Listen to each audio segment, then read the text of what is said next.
We were very shocked at what happened in Mid Staffordshire, and we ask ourselves, Mid Staffordshire could happen here. How do we safeguard against it?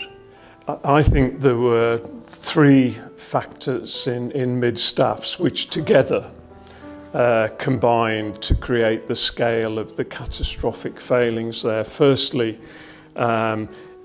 the point at which patient care is determined as safe, good quality and compassionate is the interaction between the individual patient and the clinical team that's providing the care for them.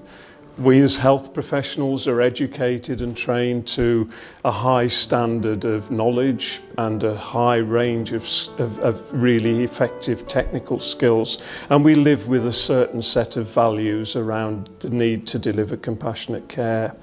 If we don't deliver on those values at the point of that interaction with the patient, we let them down, and that happened in Mid Staffs.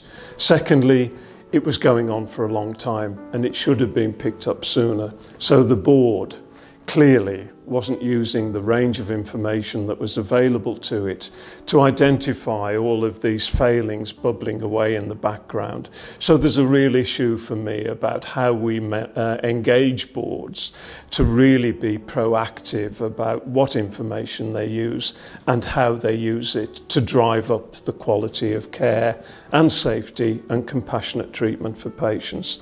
And thirdly, wrapped around all of this in Mid Staffs was a really unhealthy culture, and I think trust boards have got a key role, as well as their role in monitoring performance and developing strategy, in establishing the culture within an organisation so that it supports frontline clinical staff to deliver good quality care.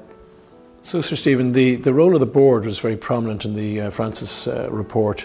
How do you think the board should be operating in order to ensure that Mid Staffordshire and the care, the failure that represents is not happening in their hospital?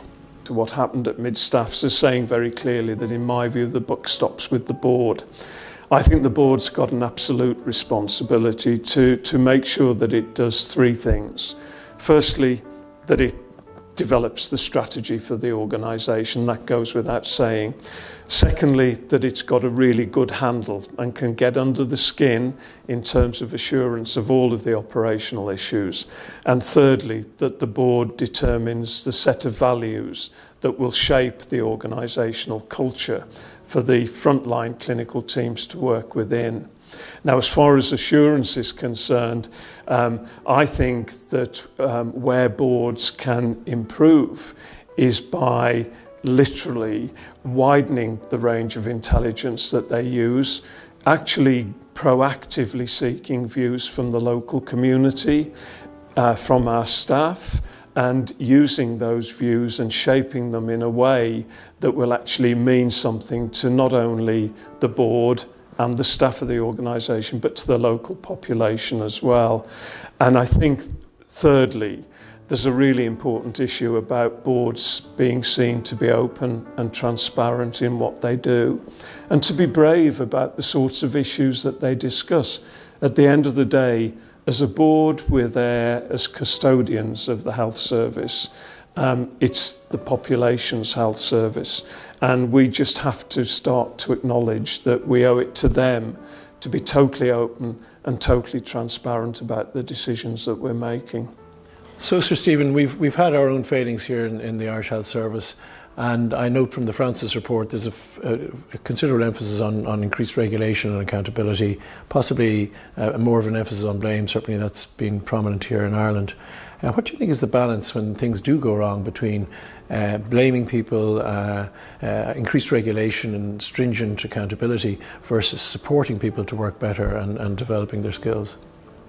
I think that balance is absolutely crucial, and I think where the emphasis has to shift is particularly within trusts and within individual organisations or groups of hospitals and their board.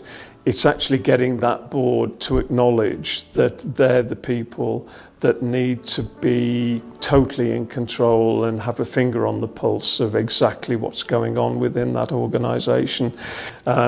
what we have to do is to create a culture where we're more open, where people are prepared to speak out if they have concerns about the way that patients are being cared for or treated, about inappropriate behaviours, so that we can learn from those situations. So for me, where a great deal of effort needs to go in the future is accepting that as humans, our staff will sometimes get it wrong.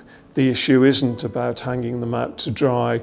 The issue is about providing them with the support and the tools and the wherewithal to do the job that we expect them to do, and then hold them to account.